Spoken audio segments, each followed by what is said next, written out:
Hey there, YouTube land, and especially hi to Paul. Paul is Trepacer, who's doing a contest down here right now, the fourth contest of 2014. So I took the contest idea and I thought, okay, I'm going to get in on this one. I'm pretty late getting on this one, actually.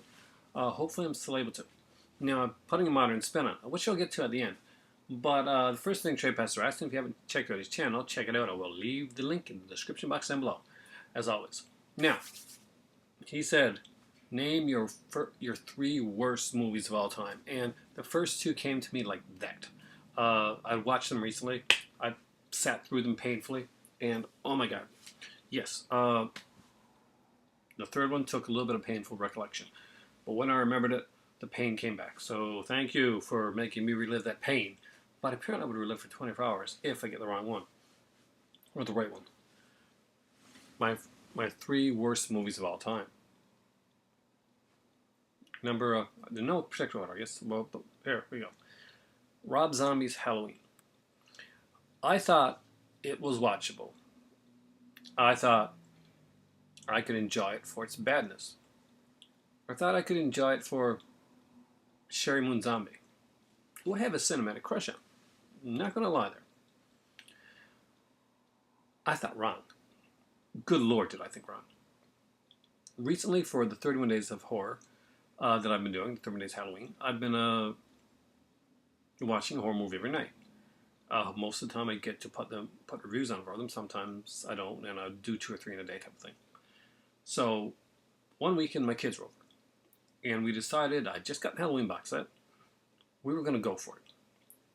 We were going to try and watch Rob Zombie's Halloween and Rob Zombie's Halloween 2.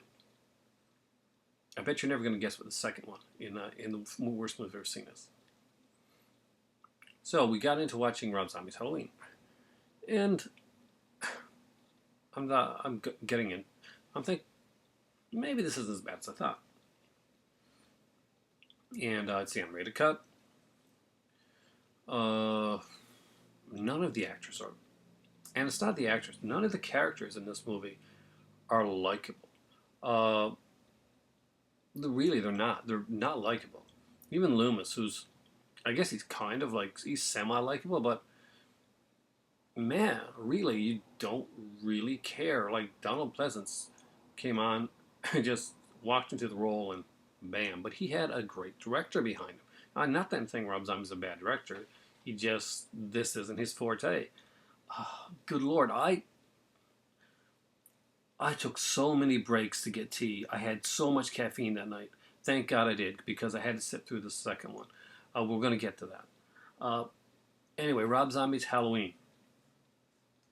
Pain. Just pain. Some people love this movie. I don't get it. I really don't. But hey, I like movies that a lot of people don't like. And they're probably wondering why I like the ones I like. But my God, I don't... God. Yeah. Then we watched part 2. My second worst hated film of all time. Rob Zombie's H2. Halloween 2. Families Forever. Whatever you want to call it. Correct. Nights in White Satin. Nights in White Satin. Oh, wait. Before we go on to part 2, part 1. There's a scene where little Michael Myers, who for some reason now has a white trash family, which makes no sense, but I guess it does because this is Rob Zombie and the whole world is white trash if you're not Rob Zombie. But then again, Rob Zombie grew up as carnival folk, so maybe that's part of it. And his mom is off stripping. And okay, I'm not like all out like nudity and stuff. I like nudity in films, like exploitation films, because that's, whole part of the exploitation thing.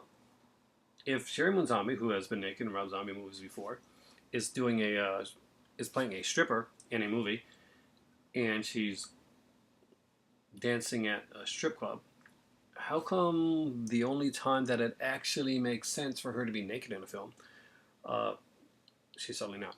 And this is not like, oh, she hasn't been naked before. No, she's naked in everything. I swear, if Rob Zombie did a 7-Up commercial, Sherry Moon Zombie, she'd be in it, she'd be naked. There'd be some scene with her butt. There would be. But this movie, nope, doesn't even give me that. Doesn't throw air in a bone at all. It's like, to me, that's what it does. All the time. Anyway, this scene is intercut with Michael moping on the steps because although he's 12, 13, whatever, older, 14 maybe, he can't go trick-or-treating on the streets because his sister's up with her boyfriend, because of course she can be naked, but we don't see, well, anyway. And it's intercut with the song Love Hurts by Nazareth. I love that song. And that's showing Michael Myers on step, his mom stripping, Michael Myers on step, his mom stripping. This is supposed to show sadness, I think, but it's hilarious. It is the one scene in the movie that I could actually say, okay, you know, this is almost funny. I can almost like this for this cheesy badness. And if it would have maintained that, that would have been okay. But my God, it doesn't. Oh my God. Part 2. So, anything that was good in the first one, anything that you could have as a semblance of goodness, nope. If you liked Loomis at all, you can forget that. You will not like Loomis in this movie. You will not like Loomis at all. Because Loomis has gone from the Michael, how can I make you better, to pretty much, if I want your answer, I'll beat it out of you. He says that to a girl. Loomis, Sam Loomis. I know he's been crazy like in 4 and 5 and stuff like that, to like the extent of like, oh Michael, she's right here, Michael, and he's got the trap, the steel net. But no, this is like batshit, real prick Loomis. Nobody's like Laurie, who was at least relatable to a tiny extreme, if not likable in the first movie. Oh my God, she is completely unlikable. She is such a whiny, and her friends, they suck now too. She's got new friends. They suck. They are worse than the friends in the first movie. Danielle Harris, I like her. She's woefully misused in this film and then killed off. And it's supposed to make us feel bad in the scene when they show her, actually her, as a little kid when her father finds her. But you know what? I didn't feel bad because the character was dead. I felt ripped off because the only person, character, actor, whatever, in this entire series that could have saved this, that could have done something with this film here, is wasted, gone. That's it. They have screwed over Danielle Harris yet again in the Halloween franchise. Oh, thank you, Myers. Thank you, Rob Zombie. Yes. But it gets worse. Yeah. Remember the mask, it's kind of cool, it was kind of broken and stuff. Okay. Well, that's all rotted now. Forget that. And he doesn't need it anyway because he has Rob Zombie's beard. Yes, Michael Myers now has Rob Zombie's beard. And he talks. He talks in the movie. He speaks. Michael Myers, the shape, the boogeyman, speaks. He says die. And his mom, who was good in the last movie, who was a good person and a good... is a ghost. And she's evil. And she's pretty much Mrs. Voorhees. And because Rob Zombie wanted to make a movie with a lot of music video stuff. That's all I can take of it. And Rob Zombie's Michael is haunted. He is haunted by him as a little kid. But you know what? It's not even the same actor. It's not Dag Fraish. It's another kid that acts even worse than him. And I thought the kid was a good actor because in the first scene he does okay, but his performance really deteriorates after that first scene. It gets worse and worse and worse. Everything in this movie compoundingly gets worse as you go along. It becomes like the Chinese water torture of films. It really, really is that bad. I wish I could say good stuff about it. I can't say good stuff about it. All I can say is that there's a population of younger film goers that get into the stuff, that dig it. Maybe I'm too old for that. But, thank God I am. There are kids that grow up just knowing Rob Zombie's Halloweens. Think about that for a second. Those poor mind-wiped kids. That's true evil. And that was a horrible film. I'm not even going to talk about Nights Went Sad or the hilarious stats. By the way, nothing brutal. People always say that. I used to go on forums and stuff because H2, I don't mean it's cool because it's brutal. It's not brutal. It's hilariously bad. I mean, the deaths are all overdone. When he kills the nurse, man. He just stabs her and stabs her. I'm like, oh man, he's stabbing her.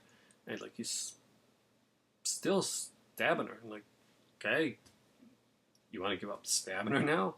And that's just kind of funny. Uh, then there's the whole montage of a monologue of fuck, where a ambulance driver hits a cow because random cow. This isn't Lake Placid, but hey, random cow. Uh, a cow made out of, as my daughter said, it's a cow made out of concrete because it destroys an ambulance. This is like one hell of a cow. Uh, and the guy just rambles on saying, fuck, fuck, fuck, fuck, fuck, ouch, fuck, fuck, fuck, fuck, fuck, fuck, fuck, fuck, ouch. Seriously, for like what seems like forever. May have been 2 minutes, maybe 10, I'm not sure. Then Michael Myers comes over and he picks up a shard of glass. I swear not. A shard of glass. And cuts off the guy's entire head with a shard of glass. God. Anyway, that sucked ass. 3. I really like Tom Holland.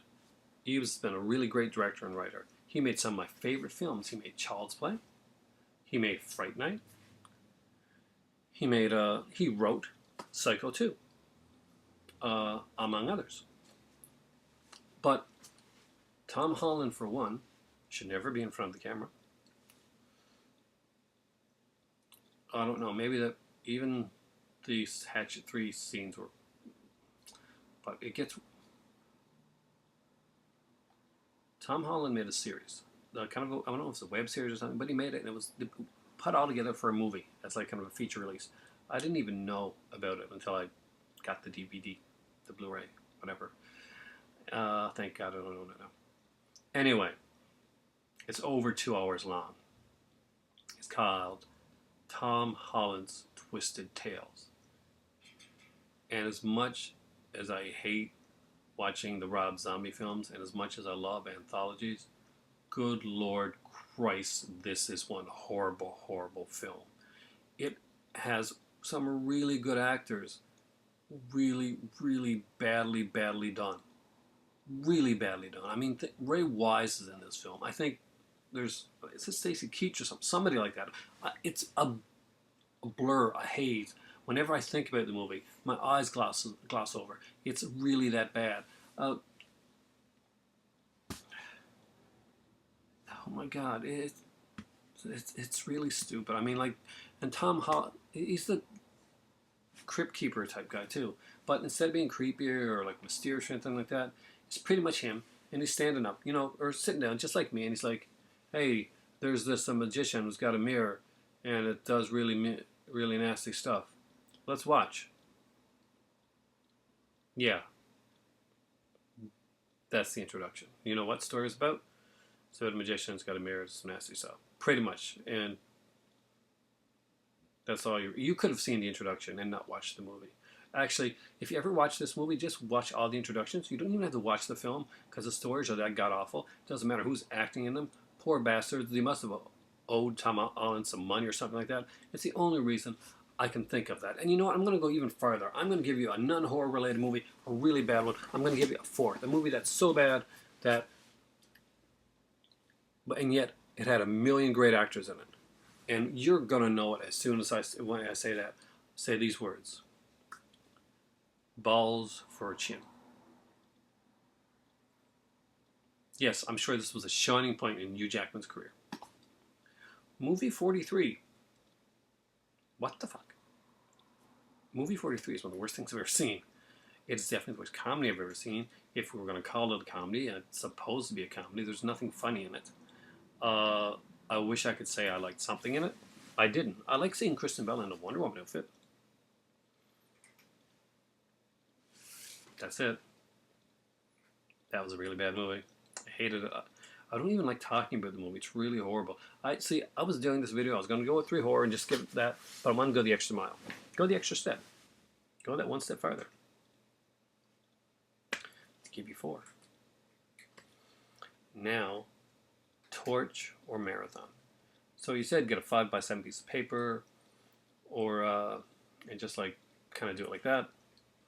But that, you know, I could kind of there's cheatability there, and although I'm not a cheater type, it's still there.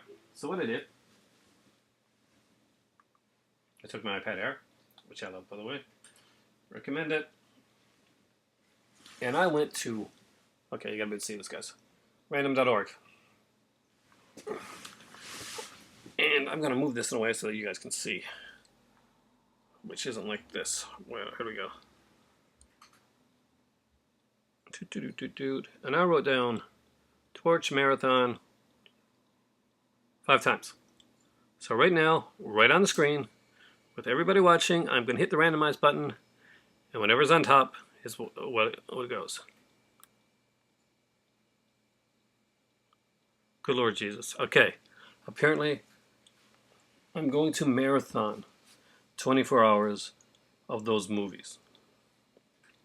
That's okay, because I'll still be slightly sane, but I cannot promise that after I watch and marathon those films with the guy with the gun to my head, that I don't take the gun and go after the directors that made them. Fantastic contest, Paul. Hope you like my entry. Hope you like the twists that I put on it, adding the extra one and randomizing it to ensure that it was totally random. So there you go. That's my contest entry. If you're not one of Trepacers subscribers, why not? You should be. He's a really good YouTuber. He has a lot of really good reviews. Check if you're a really big Alfred Hitchcock fan. He did some really good Alfred Hitchcock reviews a while back that I really recommend you check out. Thanks for watching. Have a great night. I'm going to watch something creepy now and have some tea. Because after the rage of those films, it's time for tea. Congratulations on your contest. Good luck, everybody.